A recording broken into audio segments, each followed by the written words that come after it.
ആലപ്പുഴ കാർത്തികപ്പള്ളിയിൽ സർക്കാർ യു.പി. സ്കൂളിന്റെ മേൽക്കൂര തകർന്നു വീണു. ഇന്ന് രാവിലെ പെയ്ത ശക്തമായ മഴയിലാണ് 150 വർഷത്തോളം പഴക്കമുള്ള കെട്ടിടത്തിന്റെ മേൽക്കൂര തകർന്നു വീണത്. അവധി ദിവസമായതിനാൽ വൻ ദുരന്തം ഒഴിവായി. തകർന്ന കെട്ടിടത്തിൽ ക്ലാസുകൾ പ്രവർത്തിക്കുന്നില്ലെന്നാണ് സ്കൂൾ അധികൃതർ പറയുന്നത്. എന്നാൽ ഇവിടെ ക്ലാസുകൾ പ്രവർത്തിച്ചിരുന്നുവെന്ന് രക്ഷിതാക്കളും വിദ്യാർത്ഥികളും പറയുന്നു. അപകടം നടന്ന സമയം സ്കൂൾ അധികൃതർ ക്ലാസ് മുറികളിലെ മേശകളും ബെഞ്ചുകളും ധൃതിപ്പെട്ട് എടുത്തു മാറ്റുകയായിരുന്നുവെന്ന് നാട്ടുകാർ ആരോപിച്ചു. 2 വർഷമായി കെട്ടിടത്തിന് ഫിറ്റ്നസ് ഉണ്ടായിരുന്നില്ല. താൽക്കാലിക ഫിറ്റ്നസിലാണ് സ്കൂൾ പ്രവർത്തിച്ചിരുന്നതെന്നും നാട്ടുകാർ പറഞ്ഞു. 4C എന്ന് പറയുന്നൊരു ക്ലാസ് റൂം, അധ്യാപകരുടെ റൂം, മറ്റ് വായനശാലകളെല്ലാം പ്രവർത്തിക്കുന്ന, ലാബെല്ലാം പ്രവർത്തിക്കുന്ന ഒരു ബിൽഡിങ്ങാണിത്. ഇതിന്ന് ഫിറ്റ്നസ് ഇല്ലാത്തതിൻ്റെ പേരിൽ ഇന്നത്തെ ഒരു ചെറിയ മഴയത്ത് തകർന്നു വീണിരിക്കുകയാണ്. ഇതിൻ്റെ അനാസ്ഥ സർക്കാരിൻ്റെ അനാസ്ഥയാണ്, പഞ്ചായത്തിൻ്റെ അനാസ്ഥയാണ്.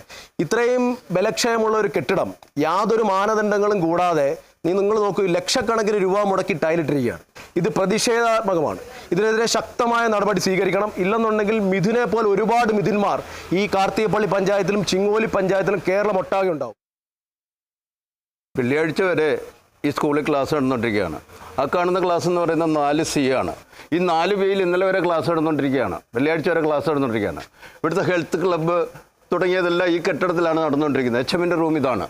HMൻ്റെ റൂം ഇതെന്ന് പറഞ്ഞു കഴിഞ്ഞപ്പോൾ HMൻ്റെ അടുത്തേക്ക് എല്ലാ സമയങ്ങളിലും അധ്യാപകരും കുട്ടികളും ധാരാളം ഓടിയെടുത്തുകൊണ്ടിരിക്കുന്നതാണ്. 1000-ലധികം കുട്ടികൾ പഠിക്കുമ്പോൾ ഈ കുട്ടികളെല്ലാം ഓടിക്കളിച്ച് ഓടി വന്ന് HMൻ്റെ റൂമിലേക്കും മറ്റ് ക്ലബ്ബുകളിലേക്കൊക്കെ കയറി വരുന്ന സ്ഥലത്താണ് ഇങ്ങനെയൊരു സംഭവം ഉണ്ടായിരിക്കുന്നത്. ഇന്ന് സൺഡേ ആയതുകൊണ്ടാണ് ഒരു വലിയ ദാരുണമായൊരു സംഭവം ഉണ്ടാകാതെ മാറിപ്പോയത്. ശക്തമായ പ്രതിഷേധം ഇതിൻ്റെ പിന്നിൽ ഉണ്ടാകും. ഇതിനെതിരെ ഞങ്ങൾ ഇവിടെ സമരങ്ങൾ നടത്തും. പഞ്ചായത്ത് ഉപരോധിക്കുന്നത് അടക്കമുള്ള സമരങ്ങൾക്ക് ഞങ്ങൾ നേതൃത്വം കൊടുക്കുമെന്ന് പറയാനാണ് ഈ സമയം ഞങ്ങൾ വിനിയോഗിക്കുന്നത്. എറണാകുളം പറവൂർ നിയോജക മണ്ഡലം